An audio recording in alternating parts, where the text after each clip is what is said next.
Welcome to our channel. SSC page 13కి cut off category అలాగే results ఏ రోజు వస్తాయో ఈ వీడియోలో క్లియర్గా తెలుసుకోబోతున్నారు. కాబట్టి వీడియో స్కిప్ చేయకుండా చూడండి. ఈ యొక్క పేజ్ 13 100 క్వశ్చన్స్కి 200 మార్క్స్కి అయితే ఉంటాయి. ప్రతి కరెక్ట్ ఆన్సర్కి 2 మార్క్స్, ప్రతి నెగిటివ్ ఆన్సర్కి 1/2 మార్క్స్ అయితే కట్ అవుతాయి.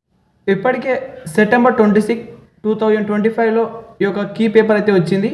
ఈ యొక్క నవంబర్ 30 లోపే ఈ యొక్క రిజల్ట్స్ అయితే వస్తాయి. అంటే మ్యాక్సిమం ఈ వీక్లోనే ఈ యొక్క రిజల్ట్స్ అయితే వచ్చే అవకాశం ఉంది. ఛానల్ని సబ్స్క్రైబ్ చేసి బెల్ ఐకాన్ క్లిక్ చేయండి. రిజల్ట్స్ లాగానే ఎలా చెక్ చేసుకోవాలని వెంటనే వీడియో చేయడం జరుగుతుంది. ఇప్పుడు మనం 10th క్లాస్ అలాగే 10+2 గ్రాడ్యుయేషన్ లెవెల్లో అప్లై చేసిన వారికి కట్ ఆఫ్ కేటగిరీ అయితే చూద్దాం.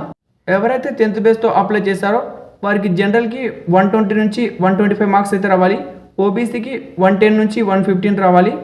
ఎస్సీ వాళ్ళకి 100 నుంచి 105 అయితే రావాలి. ఎస్టీ వాళ్ళకి 90 to 95, ఎస్టీ వాళ్ళకి 90 నుంచి 95 మార్క్స్ అయితే రావాలి. ఈడబ్ల్యూఎస్కి ఓబీసీకి సేమ్ ఉంటుంది, 110 నుంచి 115 రావాలి. ఈ యొక్క కట్ ఆఫ్ కేటగిరీ వచ్చేసి ప్రతి ఇయర్ చేంజెస్ అవుతూ ఉంటాయి పోస్టుల ఆధారంగా. ఫర్ సపోజ్ పోస్టులు తక్కువగా ఉండి ఎక్కువ మంది మెంబర్స్ ఎగ్జామ్ రాశారనుకోండి, అప్పుడు కట్ ఆఫ్ కేటగిరీ ఎక్కువగా ఉంటుంది. ఎవరైతే 10+2 అర్హతతో ఎస్ఎస్సి పేజ్ 13కి అప్లై చేశారో వారికి ఈ విధంగా అయితే కట్ ఆఫ్ కేటగిరీ ఉంటుంది. జనరల్ వారికి 120 నుంచి 125, ఓబీసీ వారికి 110 నుంచి 115, ఈడబ్ల్యూఎస్కి ఓబీసీకి సేమ్, ఎస్సీ వాళ్ళకి 100 నుండి 105, ఎస్టీ వాళ్ళకి 90 నుంచి 95.